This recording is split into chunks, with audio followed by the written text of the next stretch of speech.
नमस्कार दोस्तों, स्वागत है आप सबका मेरे चैनल पे। आज हम पढ़ेंगे लेसन नंबर 6 जिसका नाम है नए प्रश्न नए विचार। तो चलिए स्टार्ट करते हैं।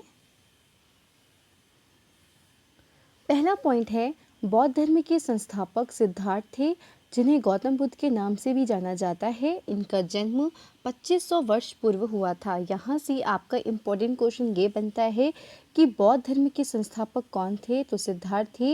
इन्हें और किस नाम से जाना जाता है? गौतम बुद्ध के नाम से जाना जाता है। इनका जन्म 2500 वर्ष पूर्व हुआ था। नेक्स्ट है, बुद्ध क्षत्रिय थे तथा शाक्य नामक एक छोटे से गण के से संबंधित थे।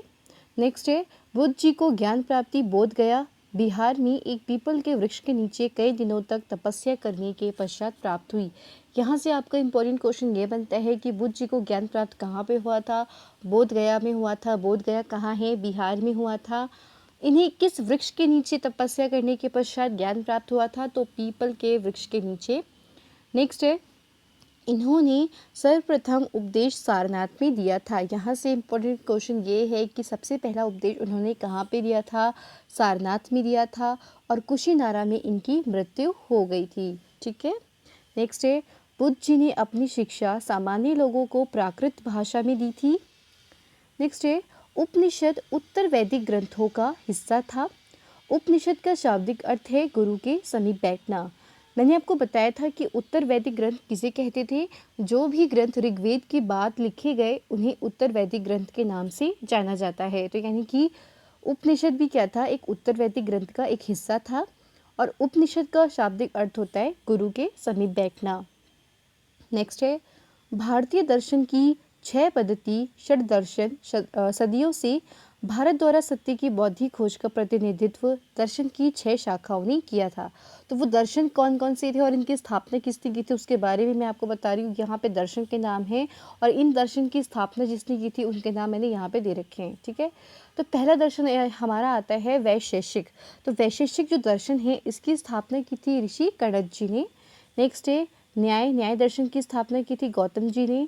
थर्ड है सांख्य दर्शन, इसकी स्थापना की थी कपिल जी ने। योग दर्शन की स्थापना की थी पतंजलि जी ने। फिफ्थ है पूर्व मीमांसा, इसकी स्थापना की थी जैमिनी ने। ठीक है, जैमिनी जी ने की थी। और सिक्स्थ है वेदांत, जिसे कि उत्तर मीमांसा के नाम से भी जाना जाता है, इसकी स्थापना की थी व्यास जी ने। नेक्स्ट है उपनिषद ग्रंथों में अध्यापकों और विद्यार्थियों के बीच बातचीत का संकलन किया गया है। यानी कि जो उपनिषद ग्रंथ हैं इसमें जो टीचर और स्टूडेंट्स के बीच में जो बातें चल रही हैं उसके बारे में इसमें उपनिषद ग्रंथ में बताया गया है। और इसमें मुख्यतः पुरुष ब्राह्मण तथा राजा होते थे। कभी कभी गार्गी जो कि विद्वता के लिए प्रसिद्ध स्त्री थी, तो जैसी स्त्री विचारकों का भी उल्लेख मिलता है उपनिषद ग्रंथों में। नेक्स्ट है उपनिषदों के कई विचारों का विकास बाद में प्रसिद्ध शंकराचार्य जी द्वारा किया गया। नेक्स्ट है पढ़नी ने संस्कृत भाषा के व्याकरण की रचना की। यहाँ से आपका इम्पोर्टेंट ये है कि पढ़नी ने किस व्याकरण की रचना की थी? तो संस्कृत भाषा के व्याकरण की रचना की थी। उन्होंने संस्कृत भाषा के प्रयोगों के नियम लघु सूत्रों यानी कि लगभग 3000 के रूप में लिखे हैं। नेक्स्ट है लगभग 2500 वर्ष पूर्व जैन धर्म के 24वें तथा अंतिम तीर्थकार वर्धमान महावीर ने भी अपने विचारों का प्रसार किया। वह वज्जी संघ के लिच्छवी कुल के एक क्षत्रिय राजकुमार थे। 30 वर्ष की आयु में इन्होंने अपना घर छोड़ दिया था। आपको इम्पोर्टेंट क्वेश्चन यहाँ से यह आता है कि जैन धर्म के 24वें या फिर आपसे पूछ सकते हैं कि जैन धर्म के अंतिम तीर्थकार कौन थे? तो कौन थे? वर्धमान महावीर थे। ठीक है। नेक्स्ट है महावीर जी ने अपनी शिक्षा प्राकृत में दी थी और बुद्ध जी ने भी सामान्य लोगों को अपनी जो शिक्षा दी थी वो प्राकृत भाषा में दी थी और महावीर जी ने भी अपनी शिक्षा प्राकृत में दी थी। ठीक है। नेक्स्ट है जैन शब्द जिन शब्द से निकला है जिसका अर्थ है विजेता। फिर है वर्तमान रूप में उपलब्ध जैन धर्म की शिक्षाएं लगभग 1500 वर्ष पूर्व गुजरात में वल्लभी नामक स्थान पर लिखी गई थी। यानी कि जैन धर्म की जो शिक्षा है उसके बारे में वो लगभग 1500 वर्ष पहले गुजरात में एक स्थान है वल्लभी नामक एक स्थान है, वहाँ पर लिखी गई थी जैन धर्म की शिक्षा के बारे में जो ग्रंथ लिखा गए थे। ठीक है। नेक्स्ट है महावीर तथा बौद्ध दोनों ने संघ नामक संगठन बनाया जहाँ घर का त्याग करने वाले लोग एक साथ रह सकें। ठीक है। नेक्स्ट है बुद्ध संघ में रहने वाले बौद्ध भिक्षुओं के लिए बनाए गए नियम विनय पिटक नामक ग्रंथ में मिलते हैं। यानी कि जो भी बौद्ध भिक्षु थे तो उनके लिए जो भी नियम बनाए गए थे तो उन नियमों के बारे में इस विनय पिटक नामक ग्रंथ में उसके बारे में दिया गया है। भिक्षु तथा भिक्षुणी जो शब्द है वो साधु भिखारी के लिए एक ये प्राकृतिक शब्द प्रयोग किया गया था। ये इतना इम्पोर्टेंट नहीं है, लेकिन ये इम्पोर्टेंट चीज़ ये चीज़ है इसमें कि विनय पिटक ग्रंथ में जो विनय पिटक ग्रंथ है इसमें बौद्ध भिक्षुओं के लिए बनाए गए नियमों का संकलन है। ठीक है, नेक्स्ट आता है हमारा आश्रम व्यवस्था।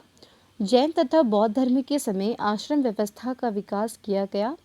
ब्रह्मचर्य, गृहस्थ, वानप्रस्थ तथा संन्यास नामक 4 आश्रमों की व्यवस्था की गई थी। ठीक है, तो ये आश्रम यानी कि जो भी जैन धर्म को या बौद्ध धर्म को फॉलो करने वाले थे तो उनके लिए ये आश्रम बनाए गए थे और इन आश्रम के अंतर्गत यानी कि इनको एक अलग अलग कैटेगरी में डिवाइड किया गया था और इनके काम भी अलग अलग थे। ठीक है, तो मैं आपको यहाँ पे बता रही हूँ, यहाँ पे मैंने आश्रम के नाम है और यहाँ पे उनके कार्य, जैसे कि ब्रह्मचर्य, जो भी लोग ब्रह्मचर्य आश्रम के अंतर्गत आते थे इसमें जो होते थे वो ब्राह्मण, क्षत्रिय और वैश्य होते थे। तो इनका कार्य क्या था कि सादा जीवन जीना तथा वेदों का अध्ययन करना इनका कार्य था। नेक्स्ट है गृहस्थ जीवन, तो इनका कार्य था कि विवाह कर एक गृहस्थ के रूप में रहना। थर्ड है वानप्रस्थ, इनका जो कार्य था जंगल में रहकर साधना करना। नेक्स्ट है सन्यासी, सब कुछ त्याग कर सन्यासी बन जाना। ठीक है, फिर नेक्स्ट है जरथुस्त्र एक ईरानी पैगंबर थे, उनकी शिक्षाओं का संकलन जैन अवेस्ता नामक ग्रंथ में मिलता है। ये ग्रंथ वेदों से मिलते जुलते थे, लेकिन किस आधार पर मिलते जुलते थे? ये हमारे वेदों से रीति रिवाज तथा भाषा के आधार पर। इनकी मूल शिक्षा का सूत्र था सद्विचार, सद्वचन तथा सद्कार्य। ये किसके बारे में बता रही हूँ मैं? जो ईरानी पैगंबर थे जरथुस्त्र, तो इनकी मूल शिक्षा का सूत्र था सद्विचार, सद्वचन तथा सद्कार्य। नेक्स्ट है उपनिषदों के विचारक और जैन, महावीर तथा बुद्ध, तो इन सब के बारे में ये सब चीज़ें लगभग कब थी? तो लगभग 2500 वर्ष पूर्व थी। जैन ग्रंथों का लेखन कब किया गया था? तो कब किया गया था? 1500 वर्ष पूर्व किया गया था। तो ये था हमारा लेसन नंबर 6 के इम्पॉर्टेंट चीज़ें ही लिखी हैं इसमें। ठीक है, फिर हम बात करेंगे नेक्स्ट वीडियो में लेसन नंबर 7 के बारे में। ठीक है, तब तक के लिए थैंक यू, बाय बाय।